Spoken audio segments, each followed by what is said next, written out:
Un o'r rhannau mwyaf cyffrous o ran y prosiect ydy y gwaith adnewyddu o fewn y neuadd fawr. Cafodd y Castell ei adeiladu'n wreiddiol gan Gilbert de Clare ac wedyn perchnogion nath ei dilyn o Hugh Dispenser.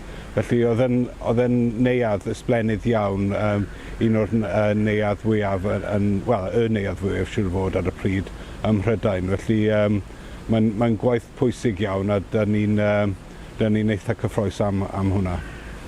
Dros y canrifoedd mae'r neuadd fawr wedi dirywio fel gallwn ni gweld heddiw. Mae jyst yn gofod fawr.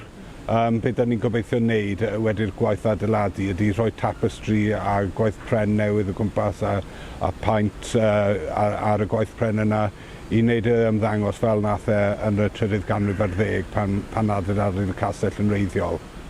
Yn anffodus, does ganddyn ni ddim enghreifftiau o dyluniau o fel oedd y neuadd fawr yn edrych yn y 13th ganrif ar 10, ond beth da ni wedi wneud ydy edrych ar neuaddau sydd yn debyg iawn i Castell Caerffili yn Ffrainc, yn Lloegr, yng Nghymru, i trio cael rhyw syniad o beth mae'n edrych fel a defnyddio ein dychymyg ychydig bach i dehongli fel sy'n ni'n tybio fod y neuadd wedi edrych ar y cyfnod.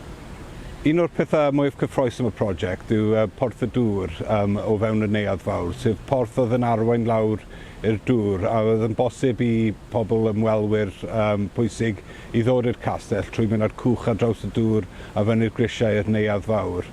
Yn anffodus, dros y degawdau y canrifoedd, mae'n y dirywiad i bod yna a ddim yn bosib i ymwelwyr cael mynd lawr yna. Ond dyn ni gobeithio erbyn diwedd y prosiect bydd y pobl gallu ymweld a mynd lawr i porth y dŵr am y tro cyntaf ers canrifoedd. A mae hwnna wir yn cyffroeni. Mae'n lle mae'n trawiadol iawn i cael mynd lawr y grisiau a dod allan ar y dŵr neu dod fyny o'r dŵr i mewn i'r neuadd fawr. A pobl heb wneud hwnna am canrifoedd, felly mae hwnna wir yn rhywbeth cyffrous.